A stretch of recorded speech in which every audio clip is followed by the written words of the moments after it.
10 Sports with Owen Oszust. Adapt or die is the name of the game right now in college athletics. And for Michigan State University, it's never been more important for the institution to make the right hire for its next athletic director. Multiple outlets, including ESPN, reported earlier that now former University of Michigan football head coach Jerome Moore was detained by officers with the Saline Police Department earlier today.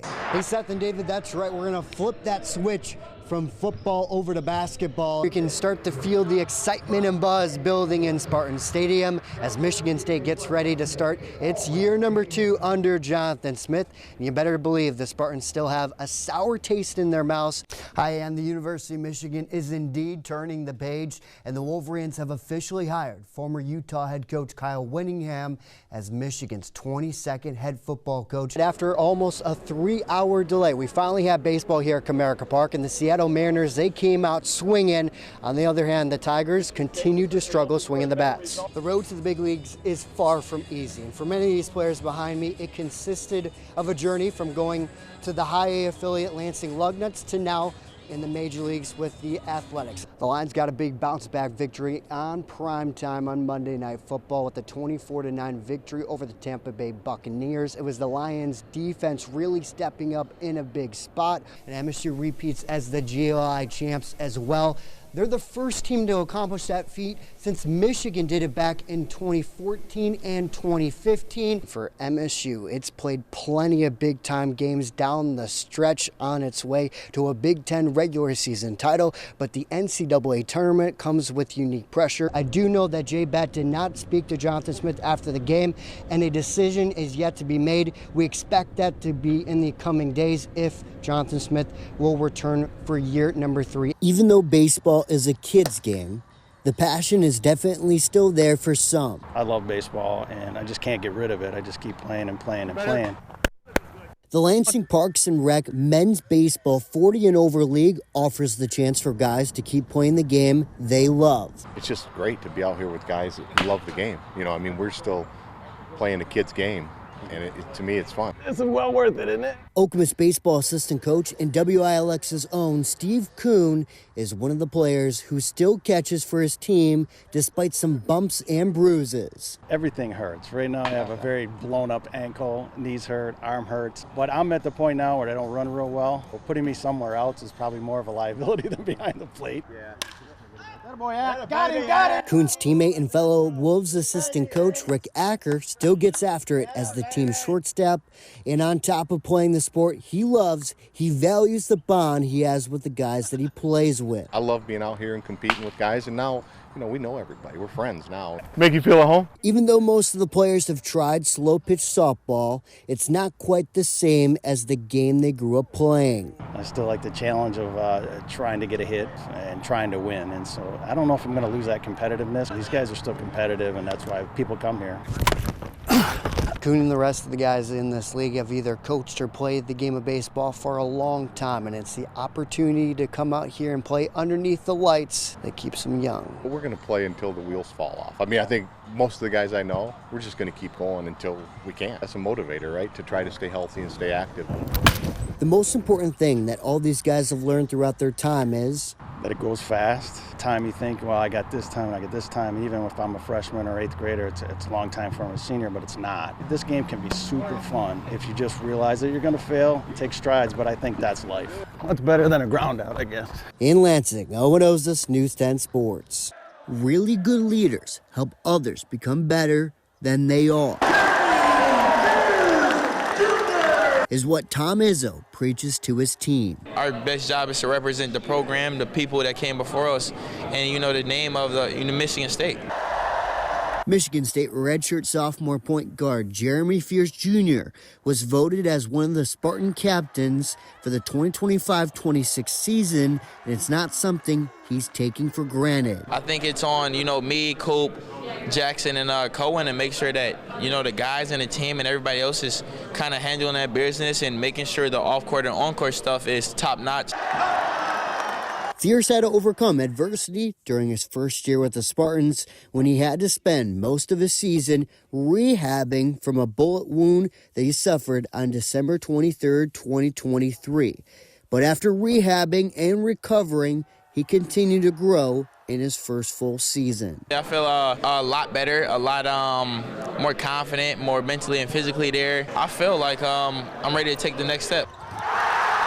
One of the keys to MSU's team this season will ride on the shoulders of fears, and Izzo believes Jeremy is ready for the challenge. Jeremy is definitely recovered, and I say that because, in fairness to him, he barely got any of the summer last year. This year he's shooting the ball better, he's way more athletic. That's been exciting.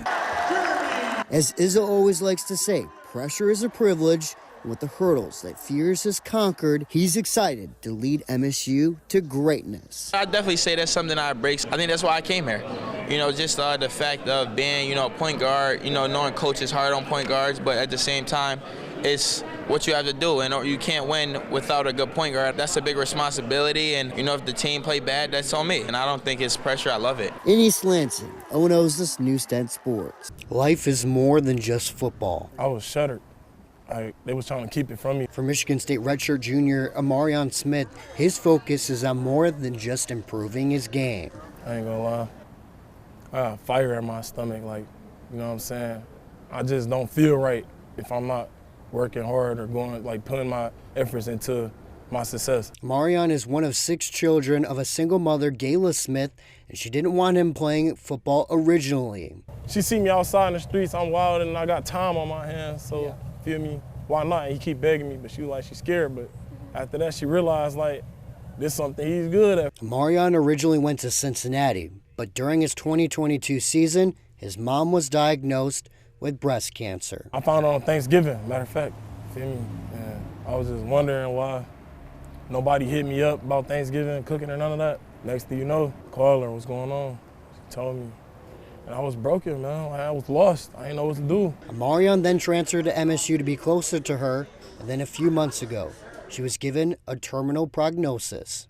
I always told her since a child, no matter what I do, whatever opportunity I get, I'm going to take it, and I'm going to make the best out of it so I can put you in position so you ain't got to worry about nothing. Marion's 2023 campaign was cut short after just 4 games due to season-ending surgery.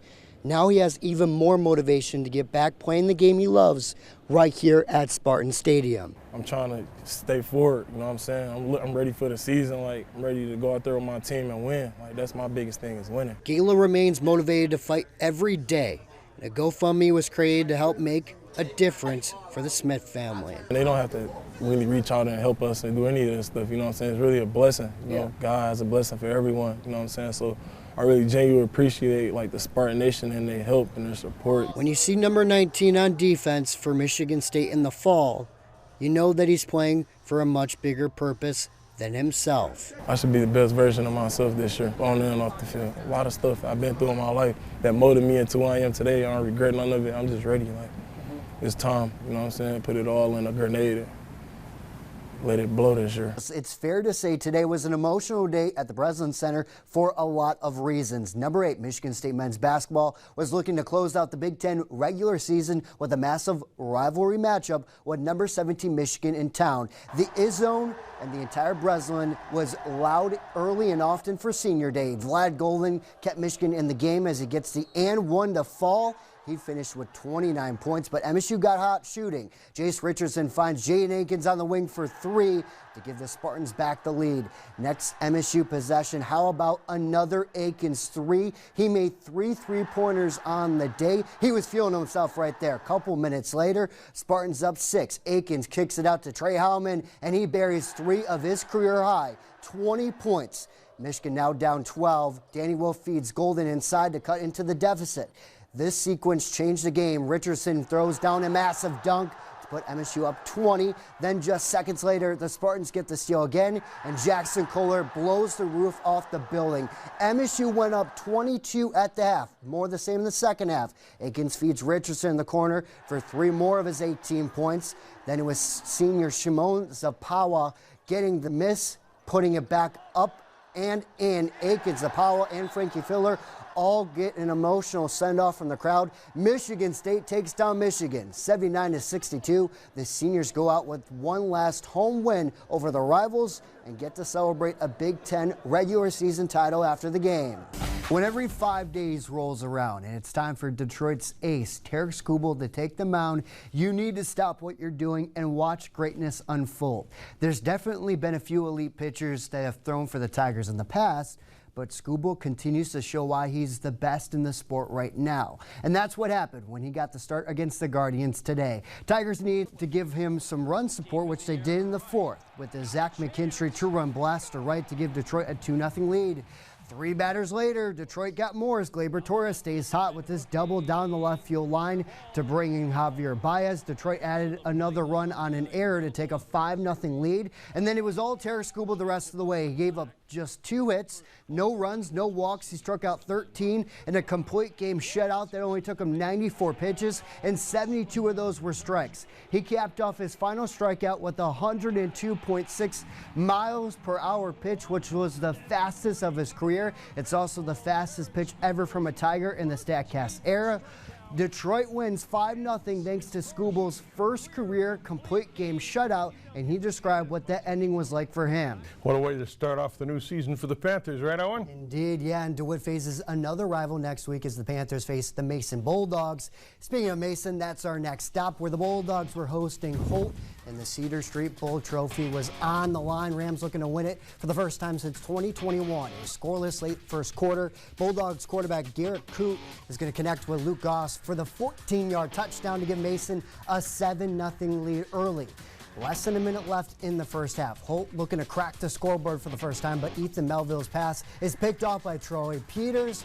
He's going to return it into Rams territory, and Mason was in business. They hit a field goal to take a 10-0 lead to half. The dagger came just under 8 minutes left in the game. Rams looking to cut into that deficit, but the pass is picked off by Hayden Hendrickson as he weaves his way for a 30-yard pick six. It wasn't pretty, but Mason wins 19-0 to claim the Cedar Street Bowl trophy for the 4th straight year.